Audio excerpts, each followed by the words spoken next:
ನವೋದಯ ಮುರಾರ್ಜಿ ಆದರ್ಶ 6ನೇ ತರಗತಿ ವಸತಿ ಶಾಲೆಯಲ್ಲಿ ಕೇಳ್ತಕ್ಕಂತಹ ಪೂರ್ವಭಾವಿ ಪರೀಕ್ಷೆಯಲ್ಲಿ ಆಯತಗಣ ಮತ್ತು ಚೌಕಗಣದ ಮೇಲೆ ಪ್ರತಿ ವರ್ಷ ಕೂಡ 1 ಅಂಕದ ಪ್ರಶ್ನೆಗಳು ಬಂದಾವ. ಮುಂದುವರಿತಿಯಾಗಿ ಯಾವ ರೀತಿ ಬರಬಹುದು ಅನ್ನೋದು ಕೆಲವೊಂದು ಸಂಭವನೀಯ ಪ್ರಶ್ನೆಗಳನ್ನು ಅಧ್ಯಯನ ಮಾಡೋಣ. ಇವಾಗ ಆಯತಗಣ ಬಗ್ಗೆ ನೋಡೋಣ.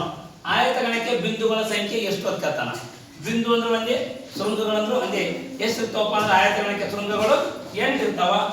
1 2 3 4 5 6 7 8 ಶೃಂಗಗಳು 8. ಅಂಚುಗಳು ಎಷ್ಟು ಇರ್ತಾವಪ್ಪ ಅಂದ್ರೆ 12.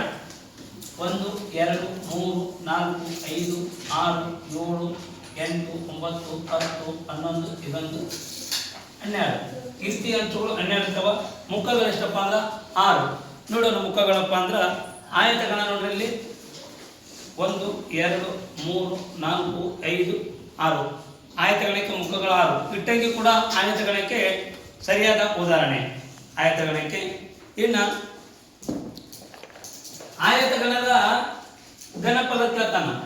ಇವು 3 ಕೊಟ್ಟಿರ್ತಾನ. ಉದ್ದ ಅಗಲ ಎತ್ತರ ಕೊಟ್ಟಿರ್ತಾನ. ಕೊಪ್ಪು ಉದ್ದ ಅಗಲ ಎತ್ತರ ಇರ್ತೈತಲ್ಲ, 3ಕ್ಕೂ ಗುಣಾಕಾರ ಮಾಡಬೇಕು.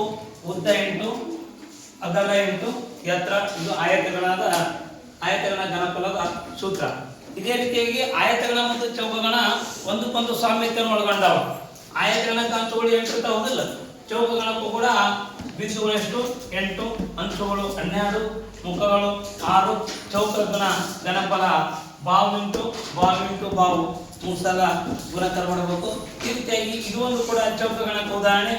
1 2 3 4 5 6 ಮುಖಗಳು 6. ಅಂಚುಗಳು ಯಾವ ರೀತಿ ಇರ್ತಾವೆ ನೋಡಪ್ಪ ಅಂದ್ರೆ 1 2 3 4 5 6 7 8 ಈ ರೀತಿಯಾಗಿ 9 10 11 12 ಈ ರೀತಿಯಾಗಿ ಅಂಚುಗಳು ಕೂಡ ಕಂಡು ಬರ್ತಾವ. ಇದು ಆಯತಗಣ ಮತ್ತು ಚೌಕಗಣಕ್ಕೆ ಸಂಬಂಧಪಟ್ಟಂತಹ ಪ್ರಶ್ನೆಗಳು. ಓಕೆ, ನಮಸ್ಕಾರ.